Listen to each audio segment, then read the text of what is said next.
Next up, over on the chopping block, we have the girl Ishtar, who I have a love-hate relationship, but not like Skahawk, where Skahawk's like this one pump chump, and until she gets her buff, maybe a little wonky with some of her skills. I just don't like Ishtar because Gilgamesh is my favorite character. And look, if you like Gilgamesh just like me, you know what Ishtar did. She could never be forgiven for the crimes she's committed against my boy. So I'm gonna try to do this video unbiasedly, but just know deep down inside, I am seething with anger at having to talk about Ishtar.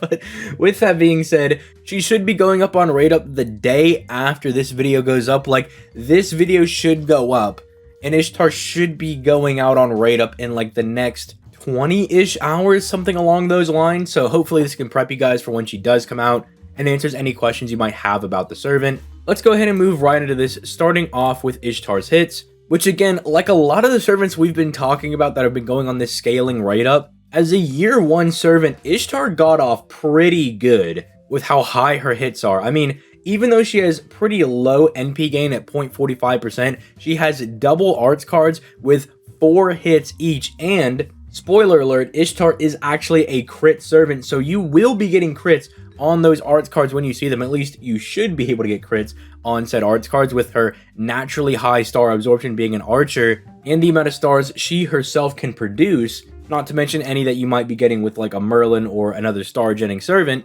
It does mean that she should be able to loop her NP fairly effectively as long as you're nailing those crits on the arts cards. She also has an absolutely insane extra attack, just like the girl Jalter in the last video. She's rocking a 7-hit extra attack, meaning those Brave Chains are going to hit just a little bit different. Now, if you don't know, extra attack is a composite card that gens stars NP and does big boy damage. 5 hits is the standard. She's rocking 7, so her extra attack is a little OP, as we like to say in the business. The only problem is that her natural NP gain, unlike someone like Jalter, is a bit lower, so she can't really take full advantage of her extra attack. Like, it's not as broken, but it's still rather good regardless. I mean, you could level up the append skill that kind of buffs up the efficacy of the extra attack to maybe get some more use out of it, but all you really gotta know about her hits is that her arts cards are actually pretty good and she has an insane extra attack. Now, let's move into some of her skills. Starting off with skill 1, you just have one of the most solid charismas in the game, because it's a 20% buff to the entire party's attack for 3 turns on a 5-turn cooldown. That's also giving the entire party 20% crit damage for 3 turns as well. And this is just a really solid damage buff to give to the entire party because it's a decent attack buff, a little bit of crit damage to make those crits really bite a little bit. And these are just 2 like generic buffs that any servant would want, right? Like, anybody can take advantage of getting a bigger attack buff,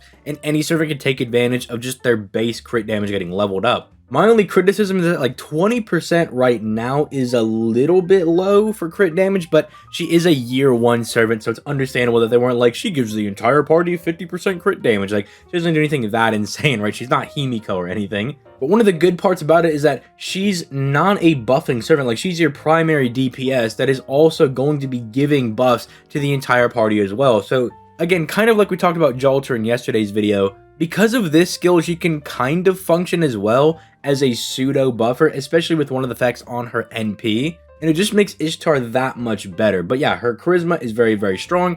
Moving into her second skill, this is kind of what makes Ishtar still broken to this day. She just has a 50% battery, which is extremely broken because a natural 50% battery means you are just A1 golden to be supremely good in the Koyanskaya meta. It also makes you compatible with all the 50% starting charge CEs, which you pretty much get for all the events and everything, so it can make your farming life just that much easier. And then, for whatever reason, they were like, you know what, not a good enough skill. Let's just say it also has an 80% chance to both give her an invincibility and to give her pierce invincibility for 1 turn as well. So just, screw it, let's just throw those on there as well. Do note that you have anybody that can buff someone's buff success rate, like say like Ozymandias or something along those lines. You can actually guarantee these skills if you're getting a little annoyed at the 80% chance, because it is a little annoying that sometimes you're like, technically Ishtar has some survivability, you're like, alright, enemy NP is coming in, and then you pop the skill and Ishtar's like, alright, I'm ready to pierce invincibility. You're like, no, I need you to give yourself invincibility so you don't get obliterated right now. But again, like I'm saying, you can always use someone that like buffs your buff success rate if you need to guarantee it, like if you feel like it's going to be something you absolutely need. And I know technically it doesn't feel like it works out like this, but 80% of the time does mean that like 4 out of 5 times you proc the skill, you should be getting these, right? But then again, at the same time, when you have a 90% chance to crit and a brave chain full of those, and then none of them crit, it kind of makes you question all mathematical ideas. So I can understand some people being like, nope, I want it to be guaranteed 100%. But it's still a very, very strong skill with the guaranteed 50% battery. And then finally, we have pretty much Ishtar's claim to fame. This is what she's pretty famous for on her third skill. It's that basically you can just pop this skill like every other turn, because basically on a 3-turn cooldown, she's going to pop a buff that the next turn she gives herself a massive 50% attack buff. And as long as you're kind of just keeping track of this, you can just start slamming the opponent every few turns with this massive damage. Doesn't matter if you're using her NP, doesn't matter if you're just face carding them to death or anything, because you're going to be doing a lot of damage. Because at that point, you have 70% attack and the 20% crit damage buff. Plus, I guess we should move into her NP as well, because her NP also gives her a 20% buster buff at bare minimum that procs before she fires her NP. Meaning, if you can get that third skill to proc when she's firing her NP, you have a 70% attack buff, multiplying into, at bare minimum, a 20% buster buff. It's also going to be buffing the damage of any buster cards that follow her NP. Meaning, Ishtar is going to be hitting pretty dang hard, and it's why that even just years later, she's still competing with people like Gilgamesh, Napoleon, Tesla, all these other characters that are getting buffs. She's still just being able to compete with them in terms of being like one of the better damaging AoE buster archers, although my man poor Arjun is not really getting the best buffs. He's really struggling to hang in there, but he's trying his best. But then the other effect that I was kind of talking about earlier that you could use as a support is that Ishtar drops 20 stars whenever she fires her NP, meaning you can either use those to go into her, or you can kind of secure more stars for the entire party if you have another character that's maybe providing stars. Someone like maybe a Merlin, or maybe you're doing some weird team comp, for example, where you have someone like Jack in your team comp, right? I don't know, maybe you're fighting some female opponent, right, that has a bunch of goons around her, right? Ishtar's supposed to clean out the goons. You brought Jack to take out the main female boss lady. You know, Jack can easily just dump like 30, 40, even like 70 stars in a turn, like, let's be honest. But let's say she drops like 35 stars, and then you kind of end off the turn with an Ishtar NP. At that point, you can guarantee the over 50 stars to guarantee that all your next cards will be crits. Like, stuff like that is what you could use that as support. A little more 5-head, because you're probably just going to be using that to give Ishtar crits. Like, that's pretty much probably all you're going to be doing with it.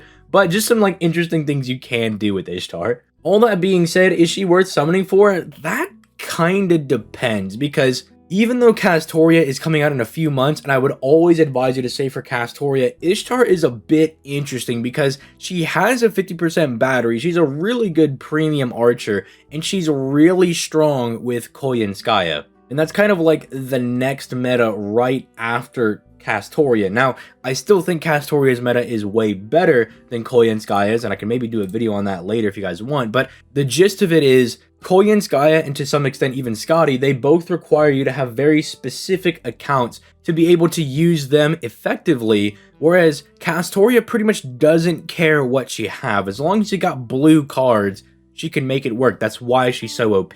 Because Scotty really wants you to have like a maximum broken K scope and very specific quick 7-second loop with her effectively. Koyanskaya wants you to have a 50% battery in some capacity, which doesn't seem like a big deal, but then when you kind of like look at your box and you're like, huh, like I don't have Drake, I don't have Ishtar, I don't even have Morgan. You're like, I don't really have any of these servants, right? It just gets a little more confusing, right? Like, and hard to actually do things with her. Technically, Koyanskaya can be her own farmer, so you can kind of make that argument, but because Castoria is just so general purpose and just slappable and like any arts comp, it just makes it work super well. I recommend anybody to pretty much just summon for her, but I don't know, if you're some big baller and you're like, hey man, I'm gonna be summoning for Koyanskaya, I've already got my Castoria funds on lockdown, then Ishtar is not a bad person to go ahead and snag right now. Because when it comes to buster archers, your options are Napoleon, Gil, Arjuna, Tesla, and Ishtar. And it's like, Tesla will technically be better once he gets his buffs and everything, but he's not going to be getting that for like 2 years. So it's like Ishtar would be like your best option with Koyanskaya for quite a while. And then even then, without their damage mods, they're hitting like very similar numbers. And you could maybe make the argument that like, well, sure, Tesla's really good against like Earth and Sky, but Ishtar's just good anywhere because she just has generic big buffs. So you can kind of just internally debate that with yourself, but I think she's really good. If you're planning on going for Koyanskaya and you have extra funds on lockdown for Castoria, maybe you could throw a multi or two at this. But again, I don't really recommend dipping into your funds for Castoria because this is a gacha game at the end of the day. And people ask me all the time, like, oh, is this enough Saint Quartz to pull X Servant, right? And my response is always, you never have enough, right? Because it's gambling. You could get Castoria in the first ticket, right? But then you could also be the guy that doesn't get her in the 3,000 Saint Quartz they have saved up, right? It is a gacha game. At the end of the day, it is all gambling, right? So you want to give yourself the best chance for success. So it's like, you just got to look at your account and be like, how badly do I really want Castoria and how badly do I want Ishtar, right? So just keep that in mind. Have some safe rolling. I also, by the way, don't recommend spending money on the game because I think that's a bad pitfall to fall into, you know? Just save your Saint Quartz naturally, right? You know, just play the game, man. Just play and save up. But I know that's not going to stop everybody because, you know, whales do be a thing. But with all that being said, leave a like on the video, subscribe for more daily FGO content. I stream every weekday over on my Twitch, and if you want to support the channel further, you can come out to those. Also, Loot Cakes, LD Emulator, both of those are down in the description down below if you want to support the channel for free. With all that being said, I'm going to go ahead and get out of here. You guys have yourselves a nice day, boys.